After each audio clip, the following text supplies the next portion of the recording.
นั่งภาวนา3 ชั่วโมงเต็มก่อนนี้นางปฏิบัติกุกรรมในเขาพร้อมกันไว้สาเยตนา3 เจ้าก่อนพุทธังที่พุทธาเจ้านั้นผู้เจมีเฮาคาไว้คาออกสาธรรมังที่ธรรมานาตาเจ้านั้นผู้เจมีเฮาคาไว้คาออกสังฆังยาริยาแปดเจ้านั้นผู้เจมีเฮาคาไว้คาออกต่อสืบกาเฮาติเลยดูคันธาเปิงดีพระตราสังขากรอิมาหัง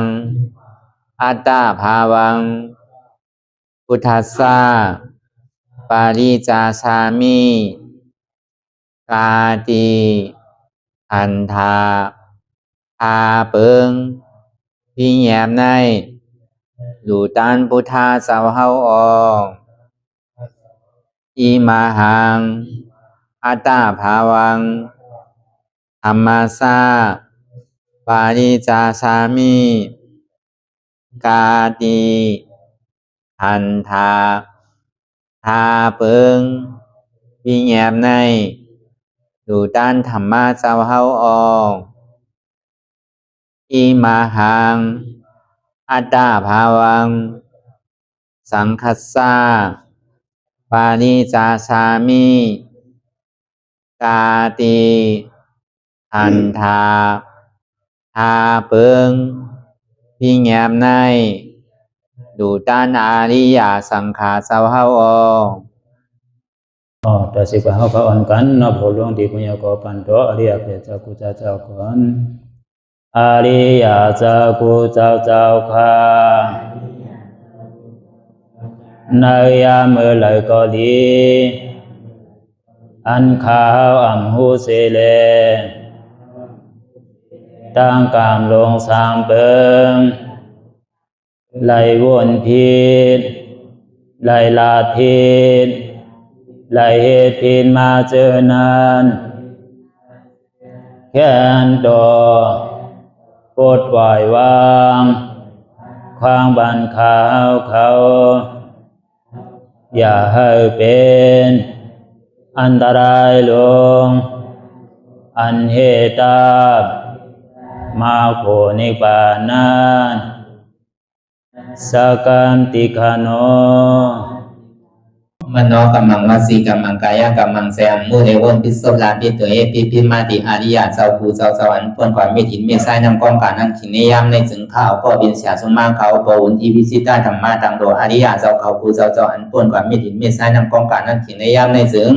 สังวาเจ้าเขาภูเจ้าภูปายกิเขาภูก็ภูคนแสมมุเรวนพิศลาปิตัวเอพิมาติตนตัวสาวตั้งหลังนั่นในสังพยามมุโยนั่นในสังในก็ภูสังเป็นอันตรายเหตุมาผลนิพพานเจ้าไหวใส่ให้ทัศนานสีภาวตระปัน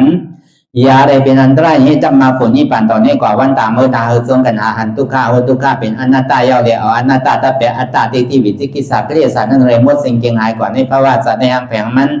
คือเลยห้าไหวผลยันห้าขามปุยนิพพานก็เย็นขันภัยสกรรมหลวยตาเนาะสา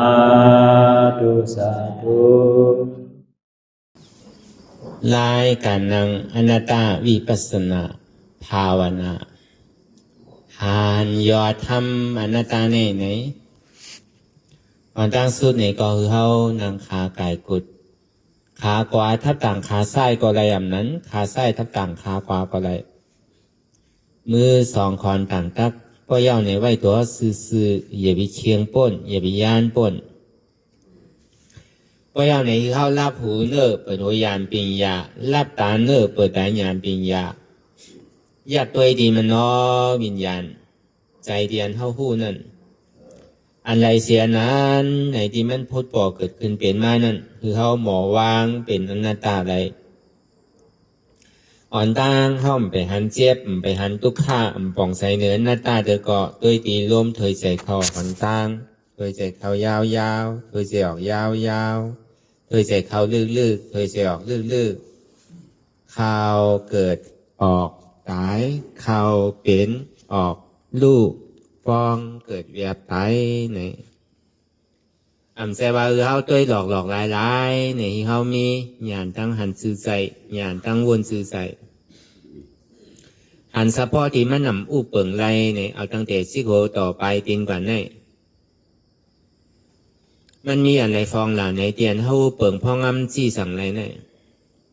เมื่อหนังล่มถอยใจเขาออกเขาเย้าอย่าไปออกแลในกล่อมว่าเลยออกเย้าอย่าไปเข้าแลในกล่อมว่าเลยป้องเย้าอย่าไปเวียบแลในกล่อมว่าเลยเวียบเย้าอย่าไปป้องขึ้นแลในกล่อมว่าเลยสังว่าพวกเขาเย้าเนี่ยมันออกขึ้นก็ตายพวกออกเย้าเนี่ยมันเข้าขึ้นก็ตายพอตายเอาก็ซ้ำโดดเกิดพอเกิดเอาซ้ำโดดตายจังว่าเกิดตายจังว่าลองจ้องวันหลังนั่นเขาเลยเฮ็ดลองตั้งเกิดตายตั้งนานนั่นเนี่ยก็พ่อห้อมหู้เนี่ยก็เขาซ้ำดีได้ตายเอาเกิดแทงจังว่าลองตั้งเกิดเท่าเป็นตายเนี่ยมันเป็นทุกข้าเสียจะเตือนเท่าวันทุกข้าหนาคานใจหนาเกิดมาเพราะว่าจาดปันแน่เป้เหลืออกเหลือใจหนาเนี่ยอันนี้มันเป็นผลอาโจมันแกก็เปิดเหตุทางเอาจ้องมันนั่นลูกดีจ่าที่เกิดขึ้นมาในต้องก็เปิดจ้องเหตุมันเป็นรองตั้งเกิดเย้าเนี่ยก็อาโจมันนั่นน่ะเป็นรองตั้งเท่าพอมีเกิดก็มีเท่าก็เปิดจ้องนั่นมันมีเท่าเนี่ยก็อาโจเนี่ยมันจึงมีเจ็บรองตั้งเจ็บไม่ใครหนาวยุ่มดีกินบ้านย่อกาใส32ย่อกาซบ32ย่อกาโต32ลูกดีใจมากตั้งเสียงก็บอกว่าจ้องเหตุทางเรามันเจ็บไม่ใครหนาวไม่ยาวเนี่ยก็อาโจนั่นตึงหัวตีได้ตายเนี่ยมันมีหลองตังเพราะว่ามีหลองตั้งเกิดก็ตึงเท่าพอมีหลองตั้งเท่าเนี่ยก็ตึงเจ็บไม่ใครหนาวมีหลองตั้งเจ็บไม่ใครหนาวเนี่ยก็ตึงตีมีหลองตั้งตายมีลองตั้งทบยากันเนี่ยก็ถึงที่มีอะไรลองตั้งผ่านยานกันผ่านดีกว่าผ่านตายในเป็นทุกข์เพราะว่าเป็นทุกข์เสียจะเขาสำคัญวนทัดสางด้วยเอาตั้งแต่อันเท่าหูกว่ามาต่อถึงพองยามเหลียวเนี่ยอันเตี่ยวเนี่ยน้ำ5อันคานใจเนี่ยน้ำ5อันเฮ่อเนี่ยน้ำ5อันหนำเฮ่อเนี่ยน้ำ5อันนักเนี่ยน้ำ5อันเบาเนี่ยน้ำ5อันไม่ใจในน้ำ5อันนำไม่ใจในน้ำ5เนี่ยเขาแตกเนืองไรมันดึงหัวมันดึงนำหมูที่กันอันน้ำเนี่ยมันนี่ดึงวันเนี่ยเขาแบกกองนักลงขันถาแบกขึ้นแบกโล่งของกูวันมันเป็นกองนักลงตัววางกล้วยกับปนนักเอาเพราะเขากับแบกวันทั้งแค่นักแทงหามือเบามีปอกกลุ่มกันนักของที่กันอันนี้ก็เพื่อว่ามันมีหลองตั้งเกิดเท่าเป็นตายอันว่ามีหลองตั้งเกิดเท่าเป็นตายเนี่ยที่เรียกว่าเป็นโพนาโจของทุกข้าห้องว่าทุกข้าเสียจะทุกข้าเดียนมันมีเตะอันนี้มันทบอะไรกันกูก้อนกูเอากูก้อนเนี่ยเขาก็เกิดมาในต้องกันกูก็มันจะว่าเกิดเนื้อต้นไม้มันจะว่าเกิดตีไหลมามันจะอยู่ๆพูดออกมาห้างกล้วยมันใส่เกิดมาในต้องอยู่ห้างไผ่ห้างมันในข้าวตั้งเกาเหลือน10เหลือนเนี่ยมันดีทุกข้าวก็คือตั้งในถึงดีเกิดมาเย้าซ้ำเท่าบางเผาบางปอซ้ำหัวป้อมจะสัก6-70เนี่ยไปว่าเท่ามันใจเกิดมาวันหนึ่งก็เท่าเหลือก้นอยู่ในต้องมัน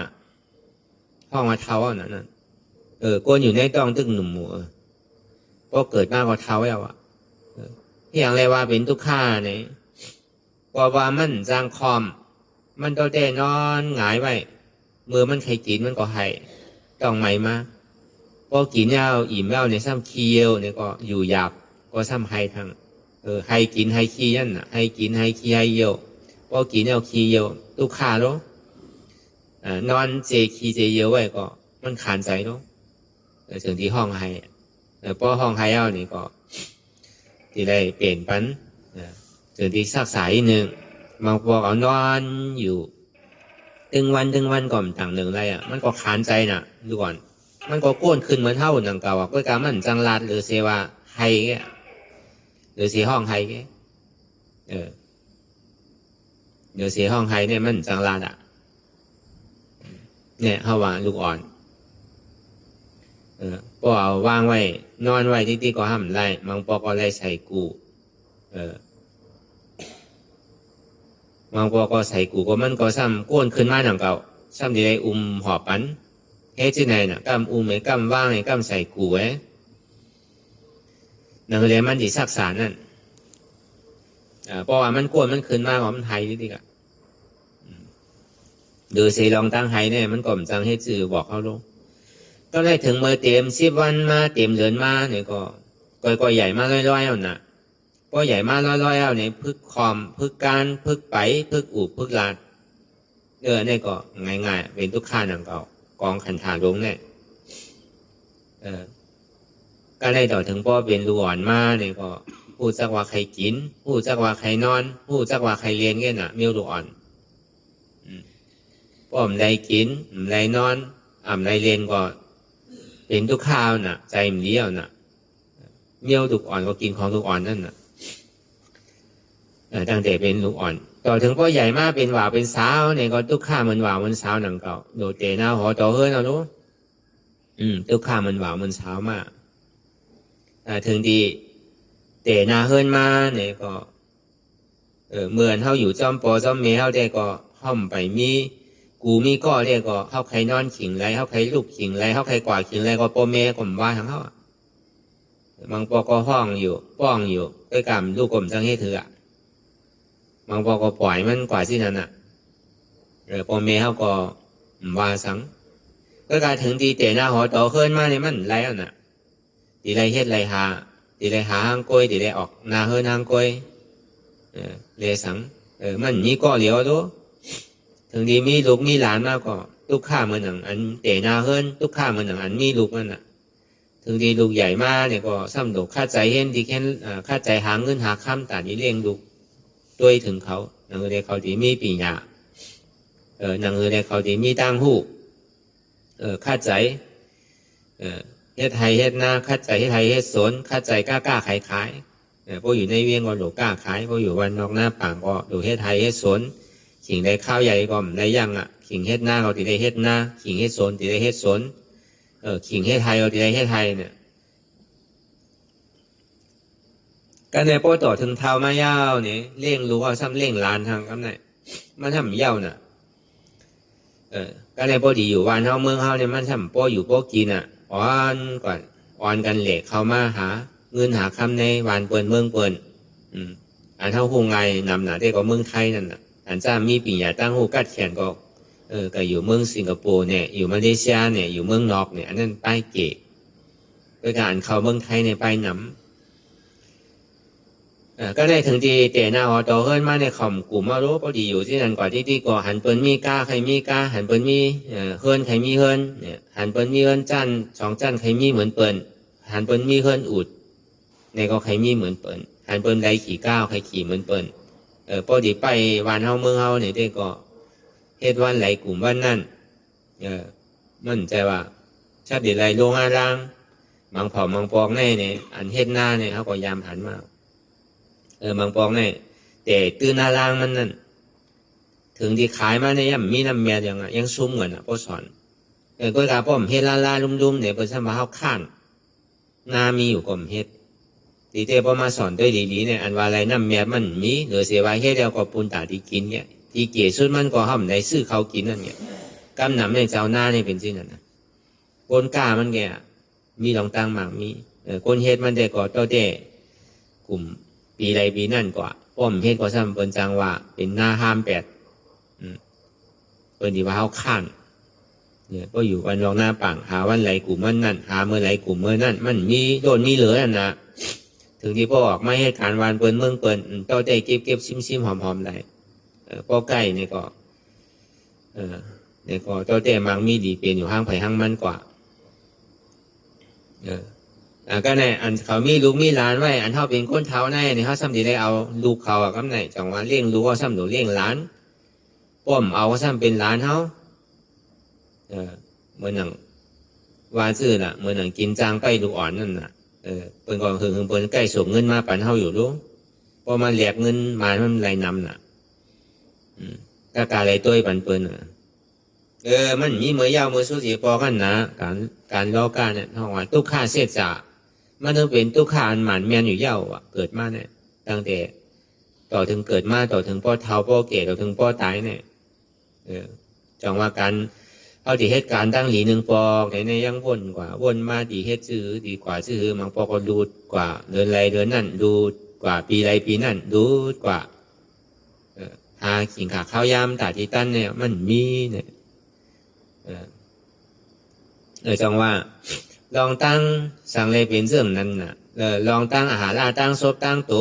กำหนำอาหารล่าตั้งใส่ในห้องพอไรวนคุกใส่ไรมันเนี่ยจังว่าอันเท่าไม้การตลาเนี่ยมันเป็นอาหารล่าตั้งใสแต่ว่ามันเป็นลองตั้งตีถูกดีเฮ็ดเต้ใจว่าโดดเตะอาล่างสั่งอ่ะเขาอยู่ที่ไรเศร้าที่ไรเขาก็เฮ็ดไรหนังเก่าไม่ว่าเขาเฮ็ดการตลาดเนี่ยเขาอยู่ที่ไรเศร้าที่ไรก็เปิ้นโหมจมหับตอนเปิ้นจมหลู่จมตันเขาจิตเขาเปิ้นก็ห้อมถูกนี่เปิ้นก็เพื่อเขามีการเฮ็ดการตลาดนั่นน่ะในภาวะจาปานในก็ดีภาวะจาปานตั้งน้ำมันก็ดีจังหวะที่ว่ามาตั้งปึกตั้งโมตั้งเสนเนี่ยมันเป็นทุกข้าเสียจามันเป็นผลอโจทุกข้าเพราะนั้นเนี่ยเขาสำดีหารสุขข้าไรซื่อหือล่ะที่ได้หาซื่อหือเนี่ยเพราะว่ามันมีทุกข้าก็อันสุขข้าเนี่ยมีอยู่เยอะเนี่ยเพราะว่ามีลองตั้งเกิดเท่าเป็นตายก็อันนำเกิดเท่าเป็นตายเนี่ยมีอยู่เยอะเนี่ยมีกะในพุทธศาสนาเขาพอมีเกิดอันนำเกิดก็มีพอมีเท่าอันนำเท่าก็มีพอมีเจ็บอันเจ็บก็มีพอมีตายอันตายก็มีแต่จังหวะที่ได้มาสอขาลองตั้งสังแลเฮ็ดเขาลองตั้งเกิดเท่าเป็นตายเนี่ยย้อนก็ปุสังพอเดียวเข้าใจง่ายๆเนี่ยก็มันเป็นลองล่อผ้าต่อสร้างโมหะหมันหน้าเด็กที่ลึกๆก็มันเป็นลองตัณหาความอยากใครใครเป็นใครมีเมื่อเย้าเมื่อสุดเมื่อเติกหูนั่นเจอเสียงอันดีตานั่นเจอทางอันดีหูหลังนั่นเจอโนมอันดีซอบนั่นเจอกินอาหารตั้งกินอันดีตัวนั่นซ้ำเจอนุงเสื้อผ้าโคนุงโคอันเรียนแคมใจในห้ำเจอกูติ๊กหูซ้ำจังถอมอันพิษตาซ้ำจังตัวอันพิษหูหลังซ้ำจังโนมอันพิษซอบซ้ำจังกินอันพิษตัวซ้ำจังนุงอันพิษใจซ้ำจังเจออันพิษถอมเย้าเจอเย้าหันเย้าเจอเย้าโนมเย้าเจอเย้ากินเย้าเจอเย้านุงเย้าเจอเย้าเจอเย้าหมออิ่มหมอเวอหมอจานหิปอกใครถอมหมูติ๊กใครหันอยู่ติ๊กใครนุงหมูติ๊กใครกินอยู่ติ๊กใครที่เตออยู่ติ๊กเจออยู่ติ๊กอันนี้มันเป็นลองตัณหาความอยากใครใครเป็นใครมีเมื่อยาวมือสุดมือเติกก็เพื่อให้เป็นเหตุตีควาของติ๊กสังวามันเจอตั้งเสียงในก็หัวมันโจรตั้งเสียงโจรหลงนั่นเมียวันเท่าเจอเนี่ยมันใจหลายอ่ะเขาทำดีได้ซื้อมาแล้วพอซื้อมาก็บอกว่ามันโจรตั้งหูน่ะอันเท่าเจอหนานทางหลีนั่นเนี่ยมันทำโจรตั้งตาอันเท่าเจอเนี่ยมันใจปนดีปันลายอ่ะเขาดีได้ซื้อแล้วมันก็มังเผาเนี่ยความจูงเงินอ่านโหเดินโหปีก็โจตีไรมาอันตัวเจ้าเก่าว่าเจอนั่นมังก็นั่นความจูงเงินต่อถึงอาศกอาศักว่าที่สุดอ่ะจ่องตีไรมาก็เบื่อว่าใครไรนั่นลองหอมนั่นก็หนังนั้นหนังเก่ามันใจดีไรมาหลายอันเขาเจอว่ามันหอมมันเหม็นตอนหนังแซ่บยาตอนหนังอันยาสีเขียวตอนหนังอันใจส่วนตัวเขาจะในเนี่ยเขายังหานหอมเนี่ยเพราะมันนั่นเนี่ยก็มันหอมกว่ากาขันมันก็ใหญ่เพราะเป็นนั่นเนี่ยก็มันโจรตั้งหุ่นหลังก็เลยโจรตั้งซบเนี่ยหาได้ตั้งกินเนี่ยก็ลองตั้งกินว่ามีหลายเปิงหนังเก่ากินเมื่อไรก็กินตาไหลเนี่ยเย้าตานั่นก็เย้าเนี่ยมันก็เฮ็ดวันไหนก็กินวันนั่นกว่าป้อมเฮ็ดก็อึบเนี่ยป้อมมือฟุ่มเฮ็ดการก็อึบเขาอ่ะเพราะไปอยู่เมืองกว่านี้ตีหูเพราะอยู่เมืองเฮาได้มันมีเขามีสังก็ตีเจสุดมันได้เขาได้มันอึบหนังเก่า เพราะอยู่เมืองบนเนี่ยมันอะไรกาหองก็เลยขาดน้ำก็เลยซื้อไข่ก็เลยซื้ออีกอย่างก็เป็นเงินเป็นคำเสียงๆจังว่ามันต่อง่ายๆหนังเก่าลองหาหน้าตั้งกินลองตั้งกินให้ทำเหมือนนั้นเนาะบางปอเขาหาเงินมากำนำนั่นลูกอ่อนนั่นเขาเมื่อเรียนเขาเมื่อหาเงินกระจุงเงินตีออกเดินมานั่นเดินไรหนึ่งปอกไรทุกเนี่ย2-3 วงไรทุกเนี่ยถึงที่เมื่ออยากไป3 วันในวันเพราะงดเสียงแล้วน่ะเฮ็ดได้เหตุการณ์หมดตึ้งเดือนน่ะมันก็เป็นที่นั่นกว่ามันก็หาวันใดกลุ่มวันนั่นมันก็กินตาไรวัน10 วัน20กินตาไรวัน100-200กินตาไรวัน1,000-2,000กินตาไรวัน10,000-20,000กินตาไรวัน100,000-200,000กินตาไรวัน1,000,000-2,000,000กินตาไร10 ล้านก็มีหนังเก่าลองล่าตั้งกินเนี่ยก็เป็นคุณเป็นสังอันมีเงินคำนำนั่นมีโหปากล้านเหงล้านมันนั่นอันกินก็กินได้เต้หนังเก่ามันกินก็คือก็เย่าหยากำนั้นสุดมาพอตกต้องก็พอเคียวพอออกก็เป็นขี้เป็นเยี่ยวมดได้หนังเก่าเพื่อกาวันไหนเมืองไหนเนี่ยมันเหมือนกันนั่นก็เขาว่าเนี่ยพอดีที่จำลองตั้งอันนั้นอยู่ที่ในซึ่งตาเท่าดีป้วนลองตั้งเกิดเท่าเป็นตายเนี่ยมันป้วนไรนั่นน่ะกลุ่มกะตี้แต่นั่นอยู่ที่รู้มีเมื่อเย่าเมื่อสุดเมื่อเติงน่ะอันเขาอยู่กลุ่มกะเฮธาแน่นาอยู่การดีกู้โซการโตใจเจ้าเขาเนี่ยป้อมหมอตันหิปอกก็บอกว่าหนูหาเลี้ยงศพหาเลี้ยงโตหาเลี้ยงหูหาเลี้ยงเสียงหาเลี้ยงหางหาเลี้ยงอายหอมเนี่ยหาเลี้ยงศพหาเลี้ยงโตเย่าหาเลี้ยงใจอยู่ที่ติ๊กเนี่ยมันเป็นที่ไหนกว่าที่มีเมื่อเย่าเมื่อสุดเมื่อเติกในห้องว่าตันนาความอยากใครเป็นใครมีเมื่อเย่าเมื่อสุดเมื่อเติกในเป็นอจองเป็นเหตุหักเงาอจองที่ให้เขาเลยมาเกิดเท่าเป็นตายก็เลยการป้อดีว่าสินะในของเป็นก้นก็หลกกินข้าวกะเมี่ยวได้กินก็หลกหากินนิดเดียวเมี่ยวมีเงินก็หลกซื้อกินนิดเดียวก็หนาเนี่ยใจได้ใจอยู่ก็การหลกหมอเลิกกินนั่นน่ะอย่าไปกินเมี่ยวพิษนั่นน่ะอย่าไปเฮ็ดเหลือตัวนั่นน่ะเพราะเฮ็ดเหลือตัวก็ทุกข้าน่ะเพราะยอมเหลือตัวก็ทุกข้าน่ะหลวงหมออยู่หมอเศร้านั่นน่ะต้อเต้อยู่เศร้ากว่ามีหูหลวงหมอทอมเย้าอย่าไปทอมอันพิษทอมเย้าคือเขาตีเกศสุดมันก็คือเขามีใจหลีคือเขามีลองตั้งหมอยืนหมอปันตีเกศสุดมันลองจากก้าตาหน้าศีลาสมถะวิปัสสนาก็กาโปคือดีได้วิปัสสนามันยาวกำเดียวมันหนูได้กว่าหาพระว่าใหม่แท่ง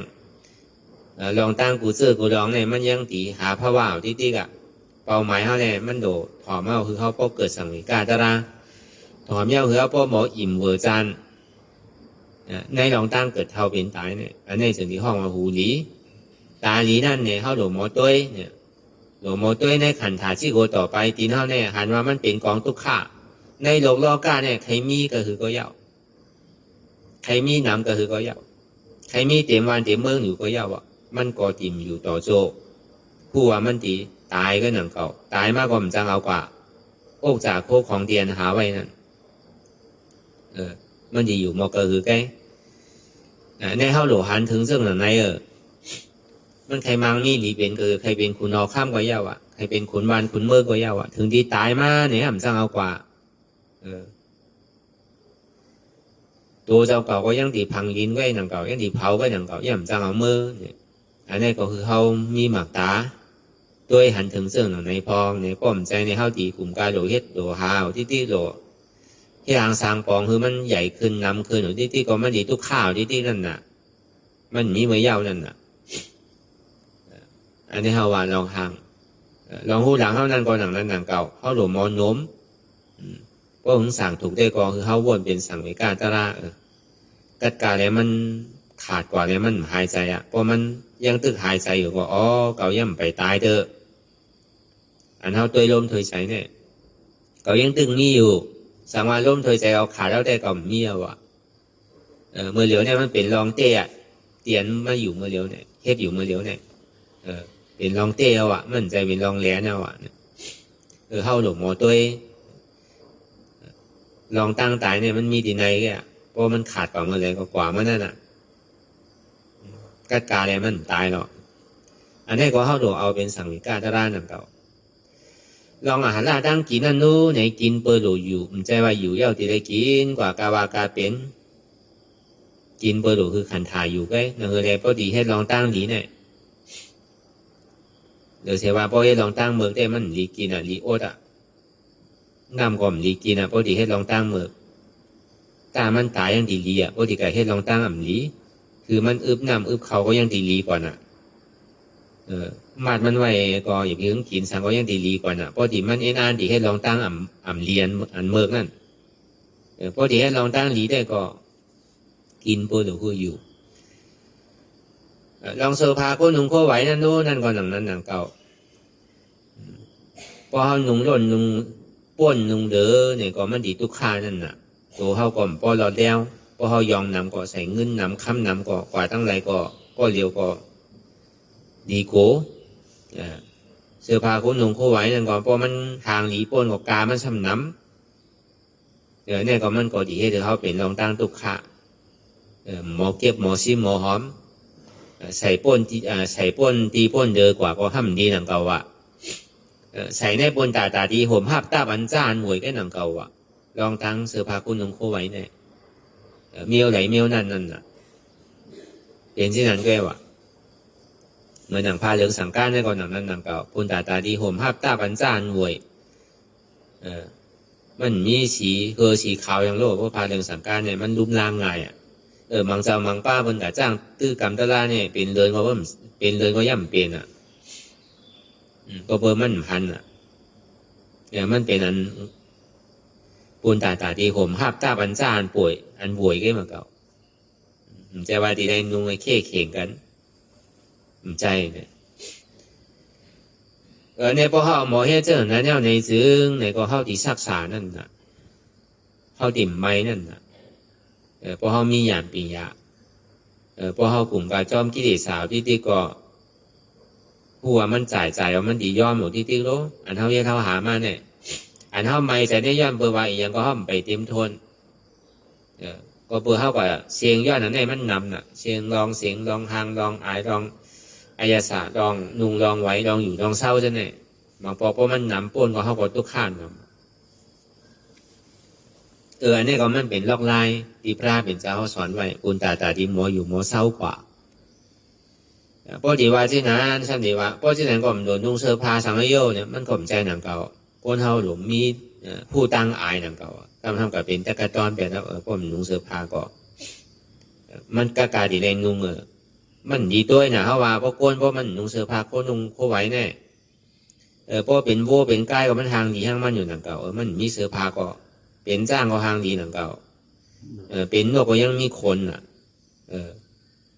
เขาก็เปลี่ยนเสื้อเปลี่ยนผ้าหนังเก่านั่นเขาก็เมี้ยวไหลเมี้ยวนั่นอ่ะมาก็ห้างดีทั้งมันเมียก็ห้างดีทั้งมันอ่ะ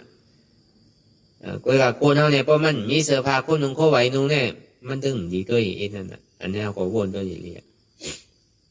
เนี่ยเขาก็เอาวนเป็นตะลากว่าอันใดที่มันเป็นตะลาเนี่ยมันมีเนี่ยมันอยู่ในตัวเนี่ยเสียงอ่ะก็เปิดตันหนาความอยากใครเป็นใครมีเมื่อยาวเมื่อสุดเมื่อเติกแหละ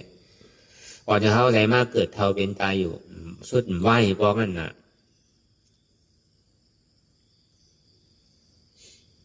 จองมาเหตุทางเอาไว้จ้องตาดีก็ออกนั่นเนี่ยดีไรเฮ็ดสังน่ะดีไรมีญาณปิญญานั่นน่ะสมาธิที่สมาสังกัปปะเนี่ยลองตั้งหันหมัดแมนลองตั้งวนหมัดแมนเนี่ยก็ศีลาในสมาธินั่นน่ะอันเท่าอ่อนกันมันนังตะลาเนี่ยในห้องว่าสมาธิเอาน่ะป้อมนางที่ไหนได้เพราะเขาเปิดตาเนี่ยมันหันกว่าจอดหันกาเจ้ตั้งหันพิกคนน้ำตอนเขารับตาเนี่ยเขายังมีอยู่น่ะลองตั้งหันพิกลองตั้งวันหลังเป็นหือเอามาวนเป็นลองตั้งทุกข้าที่รู้มือหนังกำฐานไพ่ไม้ไว้น่ะอันเท่าวนลองตั้งหลังนั้น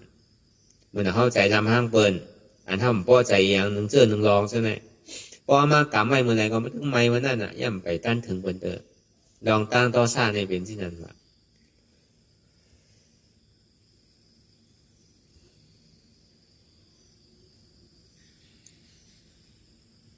ก็บนนั้นเนี่ยลอกลายเตียนอันเท่าโหลดทิ้งโตทิ้งใส่อะไรเนี่ยนังแลป้อตีใจพงใจผิว ถึงบอหนิมไว้นั่นเลยเสียว่าเจ็บอะไรทุกข้ามันดีเอาอยู่มันดีมาอยู่ที่แล้วน่ะมันกว่าตั้งไรเอาอะเฮินก่อมคู่ใจแล้วเพราะมันเจ็บมาเนี่ยคู่ใจไรลุกไรล่างอย่างเราอ่ะคู่ใจไรเฮินคู่ใจไรปีไรน่องคู่ใจไรโอจากคู่ของสังเอาอ่ะมุงมองถึงมันไข่หายที่แกมันดีถึงหิ่งถึงข้าวมือไหลมันดีถึงมือไหลมองนับวันมันอยู่เอาบางเผาบางก็คือทางข้างในแกเนี่ยมองนับไว้วันมันอยู่เอา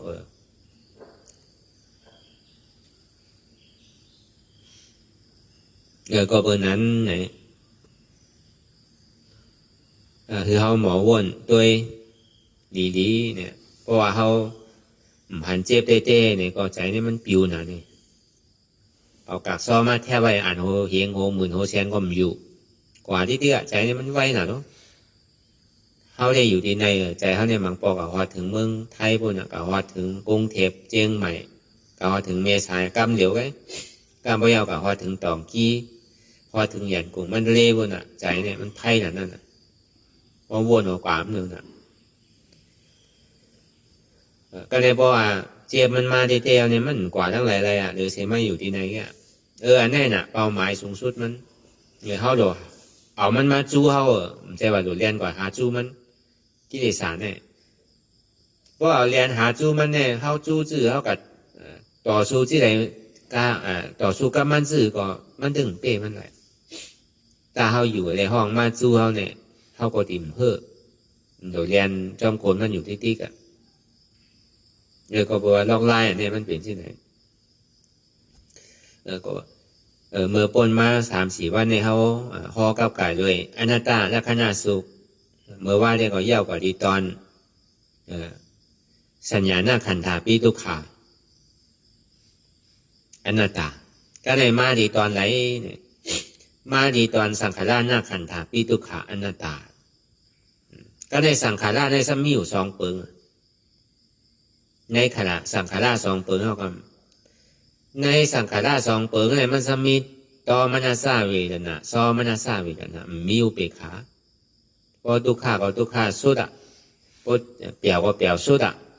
มันแข็งง่ายเหมือนหนังซื่อเนี่ยลองสังขารเพราะว่ามาหอถึงดีสังขารเย้าในซึ้งเพราะว่ามันผ่านพ้นมาในยุควิญญาณเวทนาสัญญาเย้าในสังว่ามันต้มนึงในซึ้งมันดีเป็นหือไว้ละในอันเจ็บแย่นต้องตอดในสารเดียมันพูดปกขึ้นเป็นมานั่นเพราะเขาอยากกำไหนก็ลูกกับกำนั่นป้อมพื้นหนึ่งตั้งแต่เขาเอตรามาเพราะมันมาถึงพอตีนั้นในห้องว่ามันผ่านป้นในยุคในวิญญาณในเวทนาในสังขารามาอย่างว่าพอเป็นเฮิร์นเนี่ยก็มันผ่านป้นเฮิร์นมากูหลังเอาวะผ่านป้นมากูหลังเอาจ่องมันดีปอกมือขึ้น5เนี่ยก็เพราะว่าย่ำไปหันเจ็บเต้เพราะว่ายังโป่งปิวอยู่ในปอกมือขึ้นก็เพราะว่าแห้งมันเป้น่ะเขาว่าพอมาอยู่เฮิร์นยุกนี่ก็สั่งว่ามันเป้มันปล่อยยุกตัวนั่นแปลแต่ก็มันตึงดิ่มกว่าแทงกล้วยกามันซ้ำปล่อยใจดอกลายมันเนี่ยก็มันก็ไข่เฮิร์นหนึ่งเอาเฮิร์นหนึ่งที่ก็อย่างเก่าขันธาเปิดเนี่ยมันเหมือนหนังเฮิร์นทานหลังพอเปิดปนเฮิร์นอยู่ก็ไปปองใสเข้ามาเฮิร์นวิญญาณปองใสเข้ามาเฮิร์นเวทนาปองใสปนมาเย้าเนี่ยเขาเฮิร์นมาสัญญาพอปนมาเย้าเนี่ยเขามาที่เฮิร์นสังขารเนี่ยมันแจกเพไว้2 อันลองสังขารเดียนเขาเจอพื้นหนึ่งต้งค่ายใหญ่ๆเนี่ยมันตีกับไก่โดยลองใจโป่งปิ๋วอันนึงเย้าอันนึงเย้าอันนึงเอามันมือเด้าหนักกันไหนวนก็ขิงขาข้าวยามันเนี่ยสุดกับเมื่อไรก็ป้อมตั้นหัวอันนั้นมันเอาอายงกะไหวดีสังขาระมันก็เฮ็ดหรือป้นกว่าไรก็หนังเก่าก็การลองตั้งวนให้มันสำใจเป็นเปิงลงน่ะลองตั้งวนกับกาวากาเป็นนั่น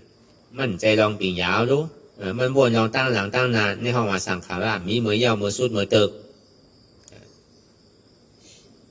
ก็ในสังขารในปรามาเต้นั่นมั่นใจที่นั่นก็ในเขาซ้ำขึ้นปอกมือเหมือนพุทธคำปราเป็นเจ้าว่าพอมันมีตีกว่าที่มามันเนี่ยกว่ามันมาเอาปลายมันก็หรือว่ามันดิ่มเย้าหรือเขาเดี๋ยวเอาเงามันก่อนเมื่อก็เปิดว่าเมื่อเสียขึ้นปนมาเขาซ้ำเอาเงามันดูในอนัตตลักษณะสุขและสังวาก็หยุ่มย้ำมากมันเป็นอัตตาในซึ้งนั่นนะก็ในโลกาในทางหยุ่มย้ำมากมันว่าสังขาราในมันคือมือสังขาราในเป็นสุขาสังขาราในเป็นอัตตา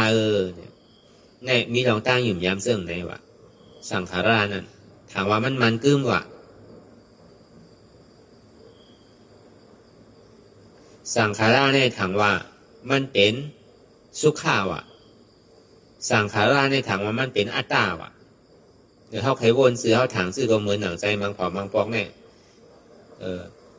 เหมือนหนังเขาว่ามือผูกใครกี่นั่นได้ก่อนใครนั่นได้ก่อนซ้ำกึ่งกลางเป็นมาใช่ไหมเนี่ยเขาถามว่าสิ่งที่อันเท่าวนเนี่ยใครใจอยู่ซ้ำจังกวางในดวงหนังกาวะนั่นสังวาสังขาราเนี่ยมันกึ้มในซึ้งเนี่ยคือมันกืดกำเหลียวเหยียบคือมันมีหลองตังวนกว่ากาวากาเป็นมีมือเย้ามือสุดมือตึกนั่นพอมันเป็นไรสังวาสังขาราเนี่ยมันเป็นรองตั้งสุขข้าในซึ้งเนี่ยอันเท่าวนอยู่นั่นน่ะเพราะว่ามันเป็นรองตั้งเปี่ยวเนี่ยแต่คือมันมีเปี่ยวอันนั้นแค่วนรองเปี่ยววนรองเสื้อวนรองอันดีเชียงลองสังมาเนี่ยก็คือมันวนดีจ่องมันเป็นไรอยู่ห้าเนี่ยเขาทัดสังตัวดีๆสังขาราตัวนั้นพอมันคืมเตะเนี่ยคือมันวนรองตีเป็นอันดีอย่าไปวนรองอันดีอีกหนึ่งก็อย่าไปมันเข้าเพราะว่ามันคืมมันเป็นสุขาเตะสังวามันเป็นอาตาเตะเนี่ยเขาหลุดกึดไรเพราะรองอันดีเนี่ยกึดกำเหลวอย่าไปกล่าววนเนี่ยว่าลองตั้งอันที่มันไรรองไรตาเนี่ยคือเขากึดไรวะอันนี้อันที่เขาว่ามาเนี่ยมันเป็นสังขาราไปนอกไปหนังเก่าแปลว่าเป็นไปในเตอก็แปลว่ามันเป็นไรพระเป็นเจ้าจะดีว่าสังขารานาขันธาอนิจจาสังขารานาขันธาทุกขาสังขารานาขันธาอนัตตาบอกว่าสังขาราในอัมมันกึม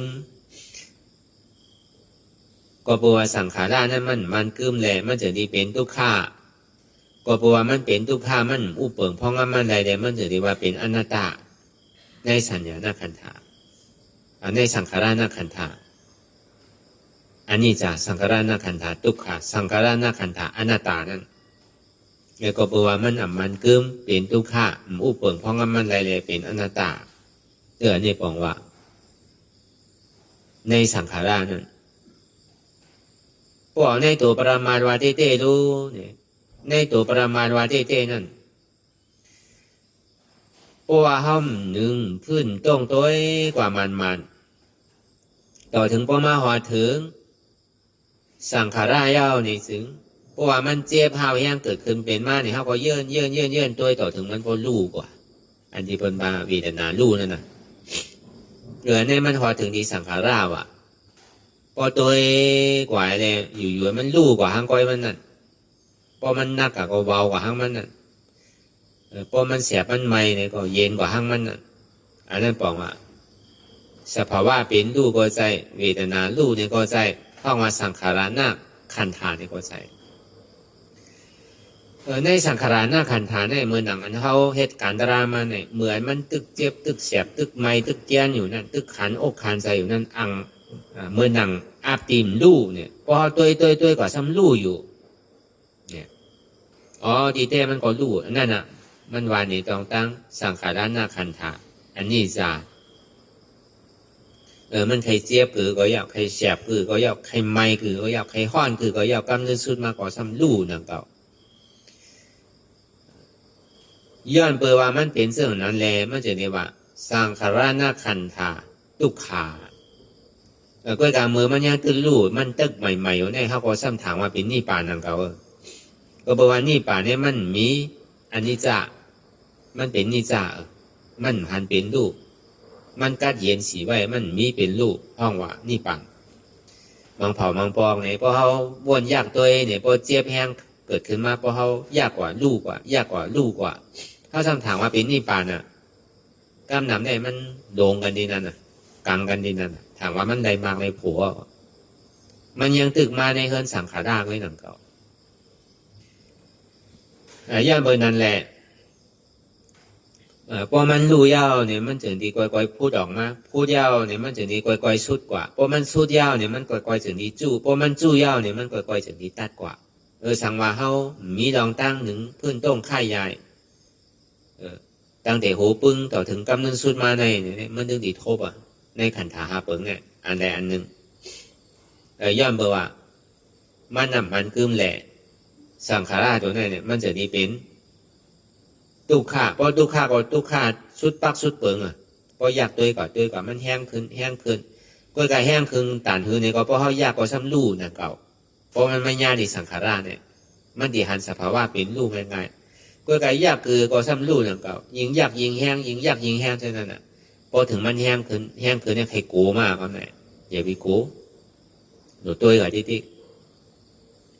ก็บางเนี่ยมันนับต่อตาดีไรนั่นน่ะตาดีป้นมาในสังขาราเนี่ยมันผ่านป้นมาเฮือนอยู่สี่หลังมันมาหอตีเฮือนสังขาราตัวเนี่ยเพราะว่ามันเฮ็ดมาได้เต้เนี่ยก็บางปอเนี่ยมันเล่นเด่นในอยู่ก็อิ่มมันก็สามารถตาดีอย่าทิ้งสิ้นแปดในเฮือนหลังนั่นต่อถึงมันพอปวดมาเฮือนวิญญาณมันก็จางเฮ็ดก่อยทุบแปดในเฮือนวิญญาณถึงนี้ปวดมาในเฮือนเวทนานี่ก็มันก็ก่อยไรต่อถึงพอปวดมาในเฮือนสัญญานี่ก็ซ้ำก่อยไรต่อถึงพอมาหอตีสังขาระพอมาหอสังขารายาวเนี่ยถ้าตะลาก็มันขึ้นไว้น่ะมันจำไว้น่ะพอมาถึงที่ไหนพอเหมือนอย่างอันว่ามาเหมือนเศร้าเนี่ยพอมันยากมันซ้ำหนียากหน่อยรู้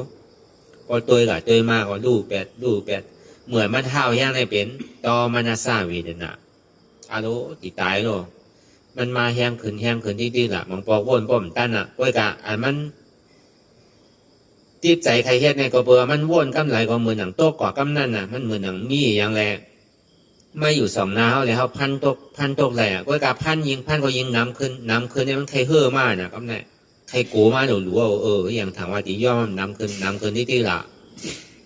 เหมือนมันโต๊ะกว่านั่นห้องว่าสุขาวีนั่นนะเหมือนมันเนี่ยตึกมานำหมูนั่นมันจู่ใหญ่ขึ้นในม้าที่ในท้องว่าตอมันซาวีดนะพอตุกขาก็ตุกขาสุดปักสุดเปิงพอสุขาก็เหมือนหนังที่ฮอตนี่ปานที่ว่าคานใจก็ซ้ำคานใหญ่คานใจอยู่เสื้อใจในสมาเสื้อใจอยู่เจ็บก็หัวเจ็บอยู่ก็การซ้ำยากอะไรอยู่ใช่ไหมอันนี้มันมาฮอตตีสังขารนาคันธะห้องว่ามันมีหลงตามอันมันหน้าอันเท่าหูเนี่ยตอมันซาวิตนะในซอมันซาวิตนะขานใจดีสุขยาวกว่าสุขขาดีสุดเนี่ยมันมาถึงที่นั่นในสังขารนาคันธาปีตุขาอนิจจาสังขารนาคันธาตุขาสังขารนาคันธาอนัตตาบอกว่าสังขารเนี่ยมันเป็นอนัตตามันอู้เปิ่งเพราะงั้นมันไรเนี่ยก็บอกว่าลองตั้งเป็นลู่ลองตั้งแหลกค่ายอยู่เนี่ยมันเป็นอาจ้องทุกข่ายอยู่ลองตั้งเป็นลู่มันมีลองตั้งอาจ้องอาโจทุกข่าวติ๊กอันนี้ก็มันไปใจเด้อเพราะว่ามันยังตึงมีลองตั้งเป็นลู่แหลกค่ายอยู่เนี่ยคือเขาหลงไอ้ตัวชื่อละเวทนาลู่เป็นลู่สุด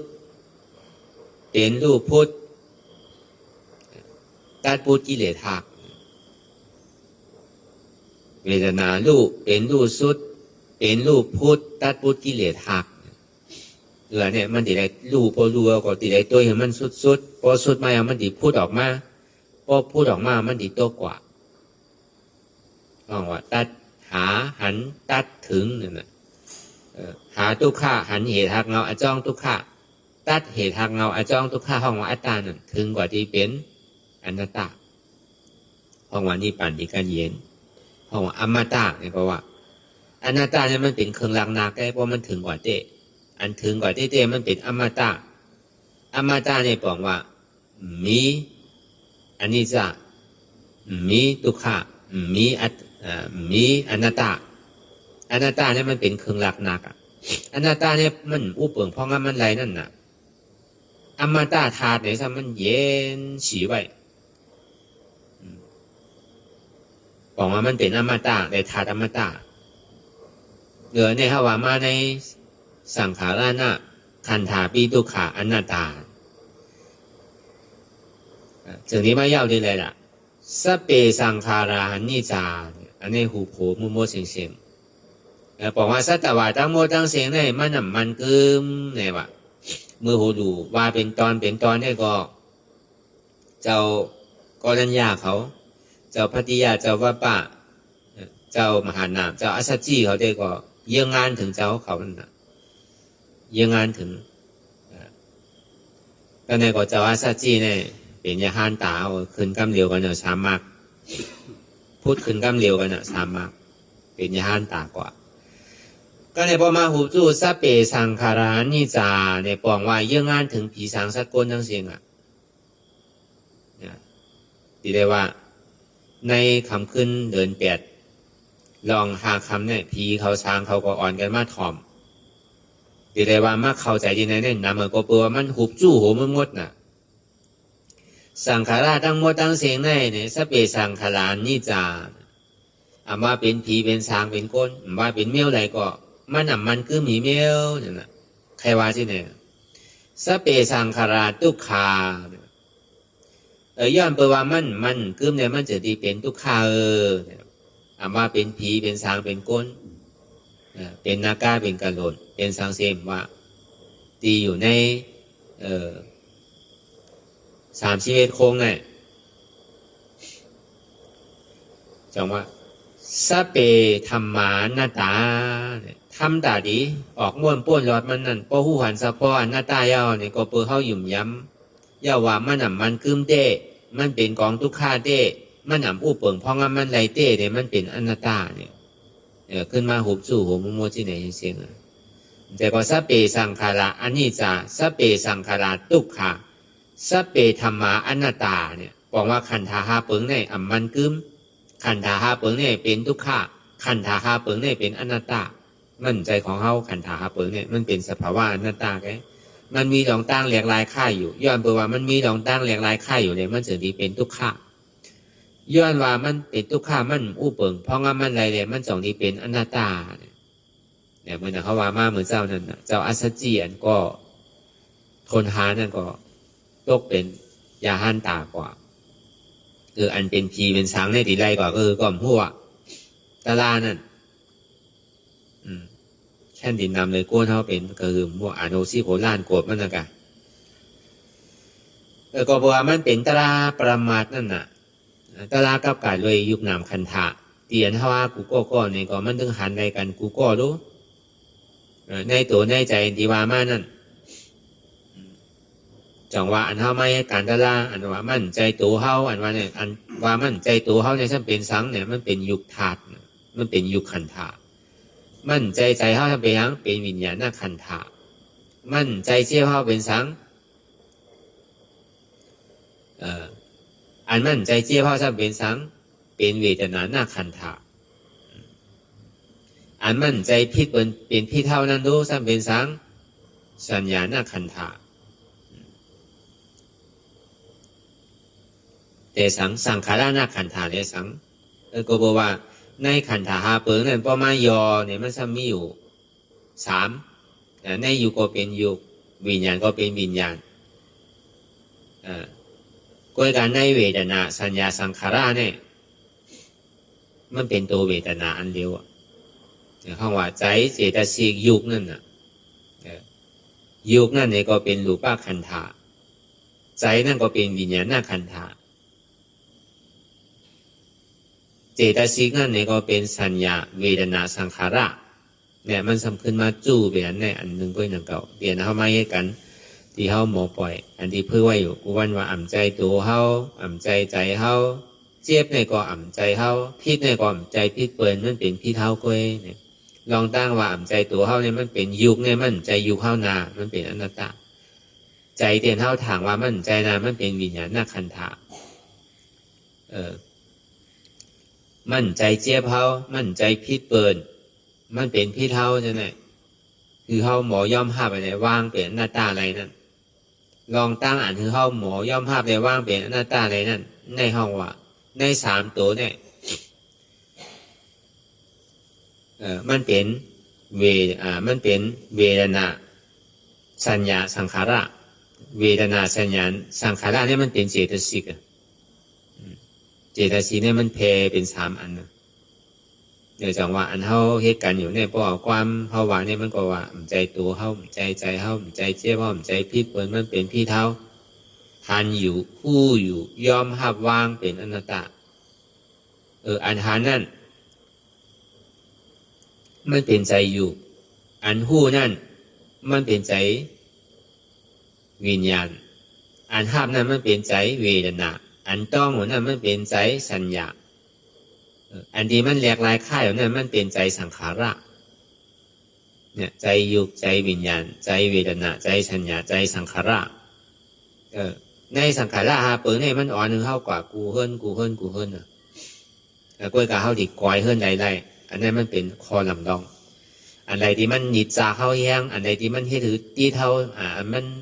เฮ็ดเฮาใจติดใจจับใจเป็นมันแห้งอันใดที่เฮาหักหนาแห้งในเฮาดกกอยแบบที่นั่งกำเดียวก็ดีว่าเต้แต่กลัวเท่านี้มันมีน่ะเพราะเขามีดุกน้ำมีลูกหาก้อเนี่ยนะฮะว่าเปิงลงมันเอาลูกทนหนึ่งต่อถึงทนห้าเนี่ยแหละอันเขาหักหนาเลือเปิ้นถ้าว่าเป็นลูกทนห้าเนี่ยแหละก็เนี่ยพอเขาหักเลือเปิ้นก็เขาซ้ำใครอยู่ที่นั่นเลือเปิ้นอ่ะบางผอมบางปอกก็ย่ากำท่ากำเหล่ากูเสื้อกูลองก็ยังเยื่นอยู่ก็เบอร์หางก็เบอร์เขาหักก็เบอร์เขาไม่ใครผักก็เบอร์เขาหักเขาหนาแหละเขาก็เยอะเนี่ยอยู่กว่าเมียวเตียนเขาหักหนานั่นเนี่ยเขาโดกวายแปดตีเมียวเขาหักนั่นน่ะอำโดขึ้นมาป.2นั่นน่ะเดี๋ยวตีได้เฮ็ดที่นั้นมันจะดีป้นมันไหลเปิงแตกมันเป็นภายลาเนี่ยซ้ำตีได้มีศาสนาศักดิ์สิทธิ์นั่นก็ป้อมมีทำลำสุ่ม4สุ่ม5ก็ทำไรนั่นก็มันซ้ำตีว่าเป็นตลาดทุนเอาอันนี้ก็เขาจำขึ้นใครเนรองเจ้ากัสปะเตียนหมอฮอตรากัดแขนน่ะปืนมันเจ้าเป็นหือมันเจ้าก็เป็นก้อนเขามีไว้ก้อกันเมื่อปันพระกัสปะนั่นก็ว่าอันเขาอธิษฐานกันในขึ้นกว่าเนื้อร้อยแหละเมื่อซื้อเขาก็ห่อกับไก่เลยปะฮิยาเอากำเนิดเขาตีห่อกับไก่เลยเจ้ากัสปะ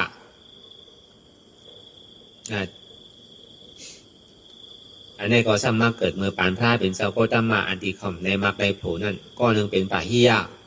อันนั้นได้ไรมักไรโผกว่าอันนี้เป็นเจ้ากัสปะทางกล้องเนี่ยมันดีเป็นขุนเมืองหมันล่าดีมีกล้องอันนี้เนี่ยขุนเมืองหมันล่าขุน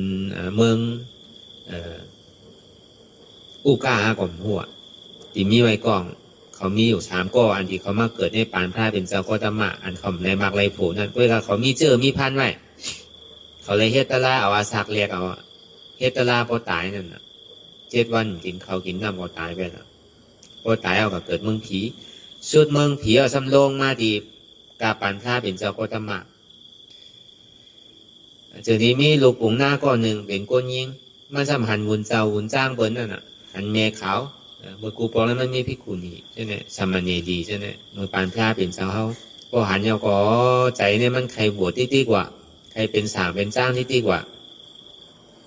ลูกยิงสาวปุ๋งหน้านั่นแต่ย้อนคว้างที่ปอเมมันว่า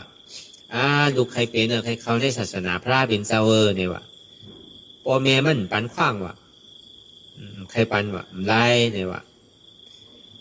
กำเสือคือเขาหายเนี่ยว่ะดูเตนาเฮเนี่ยว่ะเมียวดูกันว่าเนี่ยปอเมปันคว้างในสัมจังกว่านั่นก็จังเฮจือก็เตนาเฮินน่ะพอเตนาเฮินกว่ายาวเนี่ยก็พอถึงถึงมือปล่อยนักขาดมานั่นน่ะในเมืองอินเดียมีถึงมือเดียวเฮ็ดทางกันมีโคสังหอมมาใจทุกน้ำหอมเขาก่อนในปล่อยนักขาดโผงว่าจนมันเหลี่ยเป็นโคสูแหล่สูเนี่ยเป็นมันเฮ็ดทางว่ะอะโลเปิ้นบ่เฮ็ดทางหางอีบ่ตันนั่นตันเด้อเนี่ยว่ะสูในซ้ำเฮ็ดทางสร้างเนี่ยว่ะเปิ้นก่อปล่อยก่อนล่ามในเปิ้นเฮ็ดทางเนี่ยว่ะโคเงินโคคำเฮาเสือผ่านแค่ว่ามีอยู่รู้เนี่ยว่ะของกับเฮ็ดมันนี่อย่างมันเป็นของตู่ของเน่ามันเป็นของอสุภะโดงเนี่ยว่ะ รายการคือมาหลายของเขาเนี่ยมันเป็นของตู่ของเน่าอ่ะเมียวใส่โคใส่เลี้ยงมันเป็นอันนักเนี่ยว่ามันเป็นเครื่องยองมันเป็นรองอันหยาบมันเป็นรองอันนักตัวเนี่ยมันเป็นกองอสุภะลงเนี่ยปล่อยให้มันเป็นสภาวะที่ไหนอ่ะกะแตงกะสังมันอ่ะว่าที่ในห้างโผล่มันว่ะก็ได้โผล่มันก็ว่าโลสูในซ้ำเป็นก้นเฮิรนซ้ำใจซ้ำเป็นบุญเจ้าที่ไหนเนี่ยถ้าสุกับบทก็เย่าหรอไม่อยู่เฮิรนี่ยังอยู่ว่าจะเย่าที่นั้นเนี่ยสุวาเต้ห้าเนี่ยว่ะเมงซ้ำถามขึ้นว่าเขาวาเต้ก็เขาติกาวาเรียนนี่ยังเนี่ยว่ะเพราะสุวาเต้เขาใครเมื่อเต้เนี่ยว่ะแต่ก้นใจก็ตีตีมใครชอบมาหน้านั่นน่ะเนาะได้ลาดกำกาวลูกก็การที่ได้ปันกว่านั่นน่ะพอสุใครเมื่อเต้ก็เอาใจสุวาก็เบอร์มันก็ซ้ำเฮ็ดทางน่ะเพราะดีกว่าป้อยกว่าล่ามมันเมียว่าตึกเป็นผัวเป็นเมียกันใหม่ได้มันก็ใครเมียหางหลีโลมันซ้ำเฮ็ดทางก็มันจะกติใครอิ่มมากอ่ะเพราะนั้นก็มันก็พอสุดีเฮ็ดเต้ก็เขาดีอ่อนสูเมื่อก็อย่างก็โผงก็ปันขว้างว่านั่นพอถึงที่เมื่อยาวซ้ำกับบทในจุ่มไผ่ในซ้ำกับบทในจุ่มเทวตาตัวเข้ากันในศาสนาพระเป็นเจ้าด้วยกับบทในจุ่มเทวตาก็ได้อยู่หึงเป็นหึงมาเดือน2เดือน3เดือนมาในต้องนี่ใหญ่มากนะก็ในเทวตามีคนมาบอกนี่มื่อเดี๋ยวเนี่ยมีนางที่คุณนี่มาปาต้องมีต้องอยู่ที่จองเขาเนี่ยว่าที่นั่นห้องมาโดยรู้เนี่ยว่าพอมันห้องนางมาก็ที่อย่างละนางพิษศีล5เนี่ยว่าที่อย่างไรมันมีต้องในจองก่อนเนี่ยมีเสลียชีวิตพิษจอมไผ่ก็เลยพิษศีลก็ทากเมื่อกำเหลวแหลมโดยอยู่ขานั่งพิษเนี่ยว่าขานั่งในพิษไผ่เนี่ยว่าตั้งแต่เข้ามาในศาสนาเนี่ยกับพิษศีลกับยากกับเก้าไผ่เนี่ยว่าเทวตาเนี่ยมันพ่อมาดื่มก่อนที่ว่ามันไล่เนี่ยว่าเพราะมาอยู่จ้องเขาเนี่ยเมื่อได้ทางนี่ดีกว่าก็ไม่มันนางกว่าจากนี้ว่าอันที่ขานั่งเข้ามาในศาสนาเนี่ยมันจะว่าด้วยนาเทวตาเขามาใจเนี่ยว่าก็เบอร์ว่าข้ายุ่มยำพระราเป็นเจ้าเลยข้าเขามาได้เนี่ยเพราะนั้นเนี่ยเอาข้านั่งกับส่งปณิพระราเป็นเจ้าเลยเนี่ยเขาก็อ่อนเอากับส่งพระราเป็นเจ้าเต้ว่ะพระราเป็นเจ้าก็จะมีทัดสางด้วยมันเจ้าได้หู้ด้วยกันหนังเรียนป้อดีเป็นศักดิ์สิทธิ์ต่อก้นตั้งน้ำนั่นมันเจ้าก็จะมีห้องเอานางวิสาขามาห้องเอาหน้าท่าปิ่นนิกาสเทมาห้องเอาคุณเอาคำประเสนที่กุศลมังมายาวก็ห้องเอาเจ้าอุปลีเนี่ยมันก้าวไก่โดยดองมีในเนี่ยมันแข็งพอห้องมายาวเนี่ยนางวิสาขาเนี่ยมีลูกของเช้าก่อนมีสื่อเปลี่ยนสื่อของมันหูดีพอมากำมือของมันมาแจกด้วยว่ามันนางเข้ามาในศาสนาเนี่ยมือไหลเหลือนมันก็ว่าขานั่งเข้ามาได้อยู่การได้เหลือนเนี่ยเพราะนั้นเนี่ยนางมีเมื่อนางที่มาเนี่ยนางมีผัวเนี่ยมีเนี่ยว่าเนี่ยเมื่อที่เข้ามาเนี่ยหัวจับต้องมาเนี่ยขานั่งหู้เนี่ยว่าก็เปล่ามันยังตึกใหม่อยู่ตึกเหลือน2เหลือนนั่นนะมันไปหู้ก็เลยพอคำว่าเพราะเป็นนั้นได้มันมาพิษเนี่ยว่าเพราะฉะนั้นได้อยู่เนี่ยพิษวินัยสั่งว่าเขาก็คือมันอยู่นั่นต่อถึงพอเตรียมเดือน10เหลือนมาเนี่ยก็เกิดออกมาเนี่ยก็เกิดออกมาคุณเอาข้ามเปอร์เซ็นต์ที่กุศลมั่งมันถึงที่มันเหลียบตัวในจองซ้ำยินเสียงลูกอ่อนไห้เป็นเสียงไผ่ไห้นั่นมันมาจอบถามมันก็เป็นลูกที่คุณนี่มันจะที่มาย้อนเจ็บเอาว่าลูกอ่อนเนี่ยมาอยู่ในวัดในจองเนี่ยมันสร้างทุกข์เนี่ยว่าก็ดีเอาย้อนเป็นลูกเจ็บกับจองเมื่อดีพ่อมอยู่เมื่อวานเมย์ได้พอเปิดใครลูกลีเนี่ยซึ่งเป็นคุณเอาข้ามมาย้อนเนาะหักได้หักสู้ตัวใครผ่านนั่นเก่าก้อยการนั่งเลยลูกแน่พอดีหลีเนี่ยก็ย่อมผ่านนั่นเก่าย้อนใครลูกหลีเนี่ยเพราะนั้นก็คือคุณเอาข้ามนั่นเอามือเลี้ยงมันก็จอบข่าวเฉยๆก็ได้พอถึงมันใหญ่มากเนี่ยมันซ้ำห้ายนะว่ะแดดปนแดดว่ะพวกกัดต่อข่างกันมากใช่ไหมพวกบนว่าหังมันเฮทางมันว่ามันป้อบนไห้ที่ดีกว่าก็ได้ถึงเป็นถึงมาเนี่ยปอเขาเช่นนั้นบนหูน่ะปอลูกอ่อนเช่นนั้นไอมีเมใช่ไหมว่าหังมันที่ดีกว่าลูกอ่อนก็เช่นนั้นว่ะมันก็ว่าเฮียกันได้เนี่ยว่ะคนทำว่าก็มีปอมีเมเนี่ยปอขึ้นมาหาคุณออกคำมาถามคุณออกคำเก่าเลยนะเป็นปอเมื่อเนี่ยว่ะมันซ้ำปอขึ้นกับปอบนไทยทั้งหมดเนี่ย เฮ็ดที่ไหนอยู่ที่เนี่ยคุณเอาคำก่อนเป้ต่างหนึ่งเกลีไรที่อ่ะมันก็จะดีว่าซื้อนั่นน่ะเมื่อเดี๋ยวเนี่ยเมื่อกับทมยาเมื่อได้ปอเมื่อเป็นไผ่ได้เก่าก่อนผู้เนี่ยว่าก้อยการเมเมื่อได้เป็นที่คุณนี่อยู่ในจ้องอยู่เนี่ยว่าแต่ย่ำเปินนั่นแหละเมื่อกับเกิดที่นั่นเนี่ยเก่าเลยย้อนมาเจ็บเนี่ยเก่าเป็นโปเกมเมื่อไงเนี่ยว่ากระสปะเนี่ยเพราะว่ามันหัวซึ่งนั่นเนี่ยก็เปิ้นว่ามันสื่อก็มันใจล้ำเอาว่ะเปิ้นใครว่าย่อหยอกมันเกื้อมันสื่อก็มันใจล้ำเอาว่ะก็เปิ้นมันเป็นรองเต้น่ะเพราะนั้นก็เพราะถึงอายุมันถึงเป็นเจ้าสางมา7 ขวบ 8 ขวบมายาวนี่ก็คืนสางคาดใจเห็นปฏิยัติคาดใจเห็นปฏิบัติต่อถึงว่าเป็นเจ้ายาห้านตากว่าเพราะเป็นเจ้ายาห้านตากว่ายาวนี่ก็ฮอตราเนี่ยกัดแขนเอาว่ะสอนตราฮอตราเนี่ยกว่าที่ไหนเศร้าที่ไหนก็เป็นตุงจือเจ้าก็สะป้าเสียว่ะก็เนี่ยมันก็ได้ถ่อมในยินก็จอนโจมจอมว่ะจอมจอมลุกมันนั่นน่ะมันก็ป้อมเป็นเฮตราพระราสังอ่ะผมก็วนใครลองลุกมันอย่างที่อ่ะก็แม่นั่นเพราะเป็นที่ไหนก็ในวันหนึ่งมาเนี่ยลุกมันซ้ำปอกมาว่ะปอกมาขึ้นที่จองอันมันอยู่นั่นเพราะว่าปอกมายาวเนี่ยจ้องตีเมืองสาวัตถีนั่นนะจ้องเศรษฐบุญเมย์ได้อยู่ที่จ้องเมย์หน้าก็แต่มีอยู่ที่ติดกันนะก็เลยเพราะว่ามันหันดุกมันยาวในน้ำนมเนี่ยพอจืมออกว่ะอันเมย์หันดุกนั่นตั้งหักเมย์นั่นเพราะอะไรหันนาดูก็ดูก็อันว่าเจ้ากัสปะเนี่ยเป็นป้าแน่นอเนี่ยมันก็โจมน่ะเนี่ยน้ำนมมันเนี่ยพอออกน้ำนั่นนะตั้งหักดุกนั่นก็ในของมันกึ่งกลางแหลนกว่ากับวัยดุกมันว่ะเพราะวัยเอาเนี่ยเอาหัวมือกับดูว่าดูเป็นหืออยู่ดีอยู่ห้าเลยหันกันหืออันนี้เป็นเมย์ไปทางว่าที่ไหนนั่นน่ะดุกมันได้เป็นเจ้ายาห้านตาเอาน่ะดุกมันก็วนว่าพวกเกาดีว่ากำดีต่อมันซ้ำดีแค่ไรใจเกาดีเอาตะลาลาดต่อว่ะก็เจ้ากระสปานั่น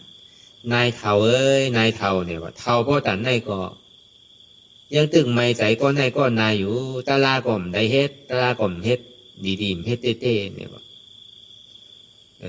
เท่าพ่อตันนายยังตึงมาห้องมาไห้มาไม่ใจก็นายก็นาวเนี่ยเอาขามันแพดว่ะเฮ็ดผู้อะไรไปกว่าว่ะเจ้ากระสปะอาโลเนี่ยมันตุ้มเตอใจแห้งหนาวเมียเจ้ากระสปะเขาการมุงมองมาเป็น20 ปีปลายเนี่ยอาโลเขาการหักมันพอตันในตันเลยเนี่ยเขาป้อมเป็นเฮตราเป็นเฮสังเนี่ยเขาหักเปิ้นตันเนี่ยเปิ้นย่ำก็คือเฮาเนี่ยเปิ้นยังเฮทางเฮาไหนเนี่ยเฮาก็เฮทางเปิ้นรายการเนี่ยว่ะกูบอกมันคัดใจตะลานั่นน่ะพอเฮตราเมื่อไรคุกใจไรดูที่กันน่ะเมียวเขาก็ดีมีอยู่อันจ้ามีดูอยู่ที่ไกลก็ดีคุกใจไรมันพอเฮตราอาโลกำพอตายกว่าเนี่ยดูเขาเนี่ยที่เป็นหือเป้โตเนี่ยที่ใครมีอยู่ปะแล้วก็เปิ้นนั้นเนี่ยเปิ้นเฮ็ดทางเก่าแล้วก็เฮ็ดทางเปิ้นไรกว่าเนี่ยเพราะนั้นก็มือกูปอกเนี่ยที่เฮ็ดตะลาคุกใส่ไรดูที่นั่นน่ะมันเป็นเฮ็ดตะลาให้ปอกอ่ะมันนั่งมาแล้วคุกใส่ไรดูที่นั่นน่ะเป้ใส่พอดีเฮ็ดเต้ซ้ำโกตายนั่นก็เฮาอ่ะป้อมเฮ็ดเต้เอาซ้ำใจที่ดูที่กันไหนมันจุ้นเอาอ่ะตัดไปแล้วอ่ะลูกนั่นตัดไปตานโยชินเอาอ่ะก็มีรู้เอานั่นน่ะเท่าอ่อนกันมาเฮ็ดมันเดียวเนี่ยพวกคุกใจลูกก็มีลูกมันน่ะคุกใจไรเฮิรนก็มีเฮิรนนั่นน่ะเท่าที่ได้หมอแจ๊บตัดมันน่ะเมเจ้าก็สปาเนี่ยเพราะเมเจ้าก็สปาเฮ็ดตะลาเนี่ยเฮ็ดที่นั้นเอาตึงขึ้นเอาพอถึงเมืองแรงมาเป็นเจ้าย่านตากำเดียวอ่ะอันเนี้ยกูเอากูก็เนี่ยมันมีต่านโยสินเหมือนกันกูก็อันใดที่มันนี่จากยาเก่าเฮานั่นอันเท่าใจที่ใจจับใจแป้นนั่นเฮาโดเฮ็ดเหมือนนั่นเมเจ้าก็สปาก็ได้ถึงที่เป็นเจ้ายาห้านตามาเนี่ยถึงที่หู้ว่าที่เต้เนี่ยลูกก่อนเนี่ยตันตะลาก่อนรู้ไหนเนี่ยกึ่งตานั้นมันเจ้าฮอตะลากัดแขนกึ่งตาเดียนมันเจ้าเนี่ย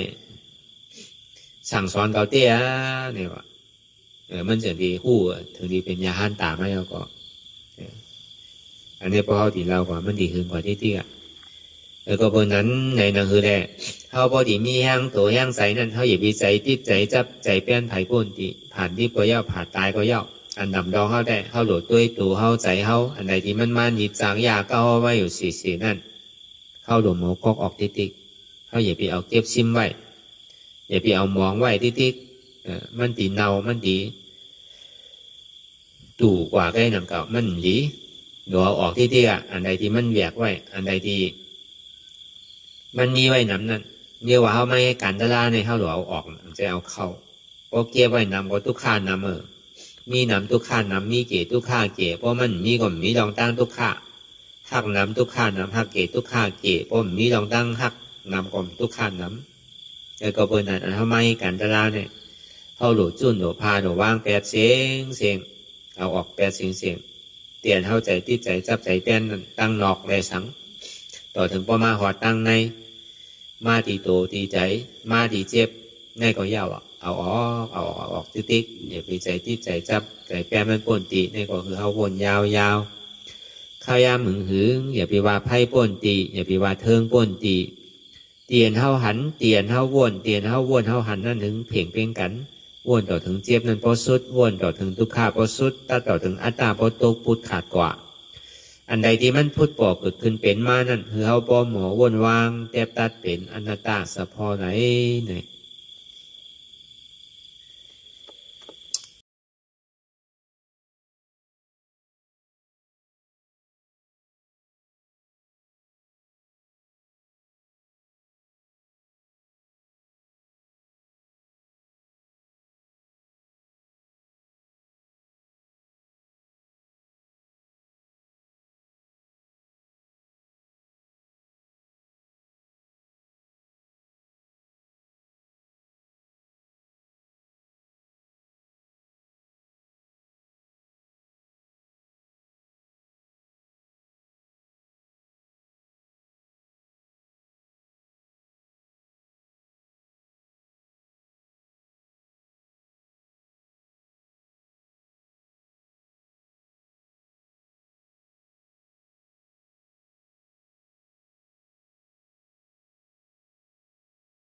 โตงหนึ่งค่ายลายพื้นเปิดตามึนตาอย่ายอมสงสัยอัตตามันที่สังเฮาคือหนึ่งคือโตงคือค่ายคือลายคือพื้นคือเปิดตามึนตานั่นอย่าปัญยอมกันไว้ใจให้ทานเสียสืบการปฏิบัติธรรมสมาธิที่หันสังหันเจ็บแกนโต้งตอดเนตรสานสันไว้คมไต่ไม่กัดอ่อนแข็งสู้ตุนจับยายเป็นอยากเป็นดูสภาวะยุคทาสีเปิงสนั่นมันอย่างเจ็บแกนโต้งตอดเนตรสานสันไว้คมไต่เนี่ยที่เขาวนวางว่าเป็นทานโนมใจเก่าอนัตตาอันไม่อยู่กัดอยู่อุ่นอยู่หนาวนั่นคือเขาวนวางว่าเป็นธาตุไฟใจเก่าอนัตตาอันมันนักอยู่แข็งอยู่โอนอยู่อ่อนอย่างนั้นเนี่ยเป็นธาตุดินใจเก่าอนัตตาอันมันซึมอยู่จับอยู่ยายอยู่เป็นอยู่รู้อยู่นั่นเนี่ยเกิดอยู่รับอยู่นั่นเนี่ยเป็นธาตุน้ำใจเก่าอนัตตาพอเอาสภาวะธาตุดินน้ำลมไพ่ในเกดีกว่าพอเอาสืบข่าวตังมันอยากมันผึดตกลงตกอุ่งไว้แล้วก็เอาเส้นธาตุดินน้ำลมไพ่ในเกดีกว่าเพราะว่ามันกว่าไรลงง่ายๆเย้านี่ก็เขาก็สำคัญภาวะธาตุดินน้ำลมไพ่เนี่ยสืบวนเป็นอนัตตากว่าหนึ่งมาอย่าไปโกเนี่ยเทียบมาคือก็เอาผมโซมภาพตอนว่างเป็นอนัตตาสองมาเนี่ยอย่าไปการเตอข้าวยำไปถึงเตออย่าไปการสามมาอย่าไปข้านวนปันทิกหันเยาวนเยาหันเยาวนเยาหันเจ็บวนเจ็บเป็นอนัตตาแต่ถ้าวนอนัตตาเนี่ยก็จะได้หันเจ็บหันทุกขะ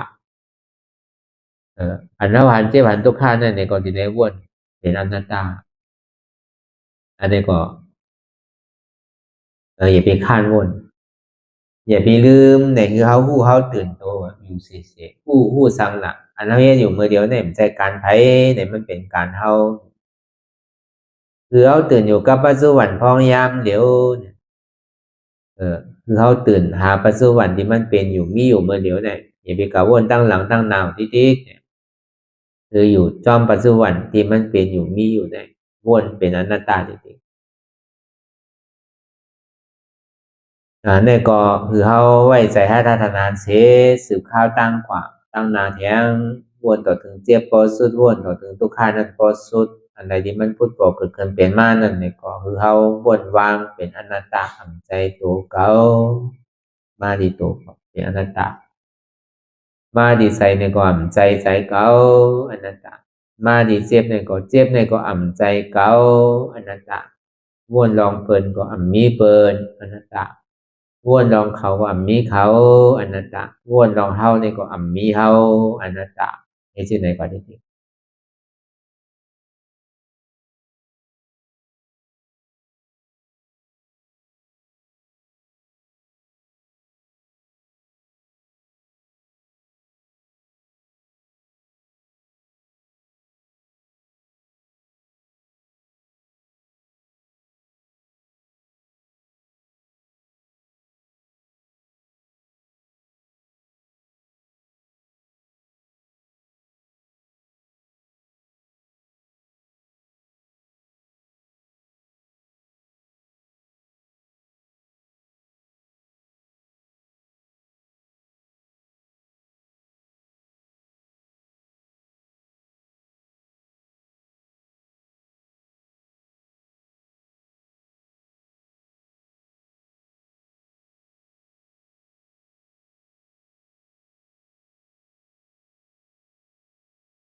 ลองตั้งอันเป็นอยู่กุเซอกุยา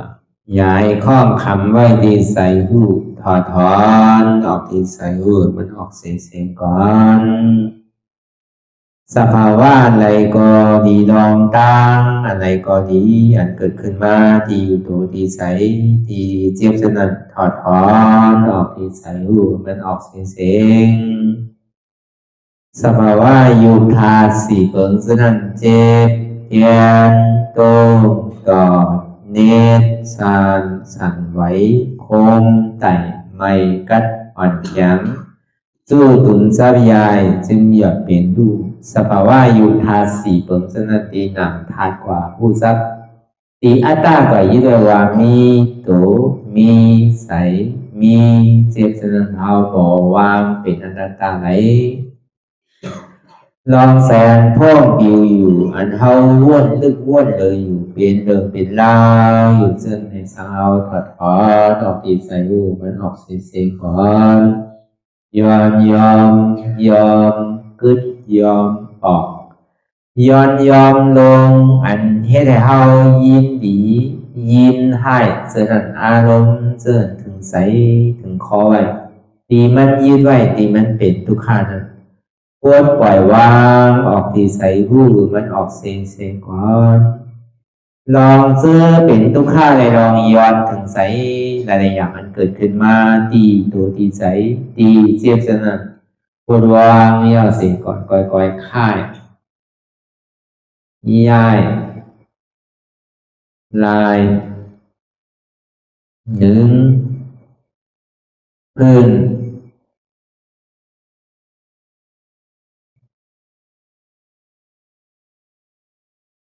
พอยาวๆไหนก่อยเปิดตาลืมตาลอย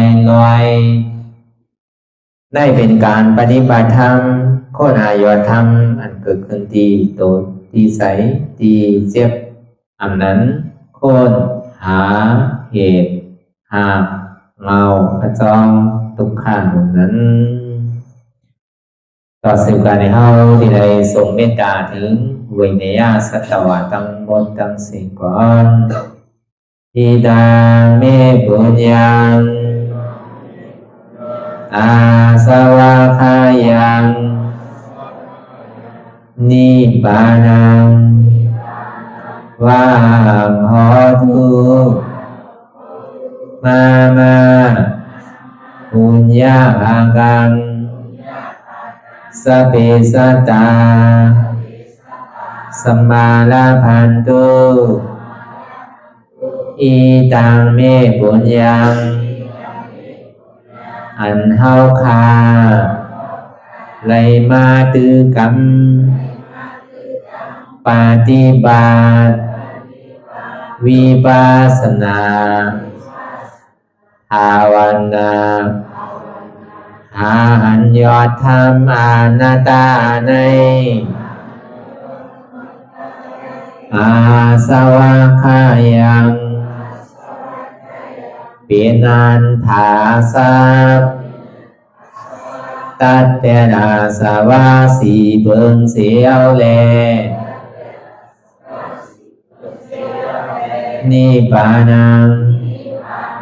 ตีนิพพานันขอดูให้ถึงเสกัมติคามาปุญญาภากังคอนดีอันคามานางวิปัสสนา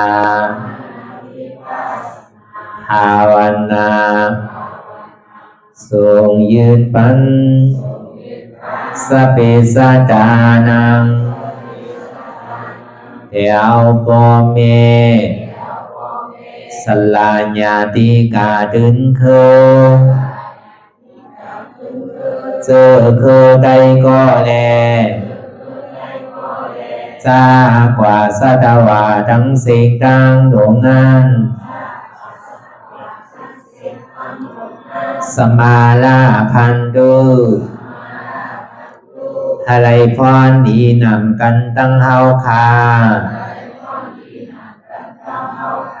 กามสิ่งสกามติคาโนสาธุสาธุสาธุ ต่อสิกว่าเฮาพระอ่อนกันเนาะพระหลวงที่ปุญญาก็ปันโตอริยเพศเจ้ากูเจ้าก่อนอริยเจ้ากูเจ้าค่ะในยามเมื่อไหร่ก็ดีอันข้าวอ่ำหูเสเล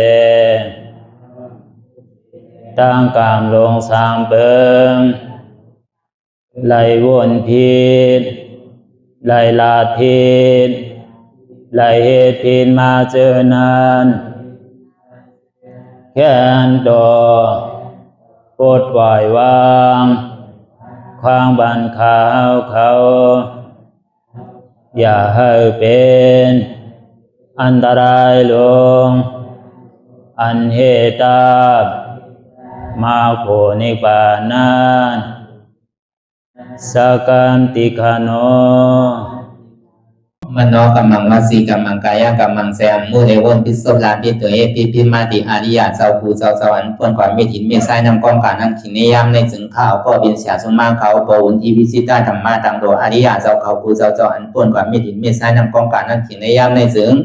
สังวาเจ้าเขาภูเจ้าภูปายกิเขาภูโกภูโกนแสงมูเรวนพิศลาปิตัวเอปิพิมาติตนตัวสาวตั้งหลังนั่นในสังพยามโยนั่นในสังในกอภูสังเป็นอันตรายเหตุมรรคผลนิพพานเจ้าไหวใส่ให้ทัศนานสีภาวตระปัน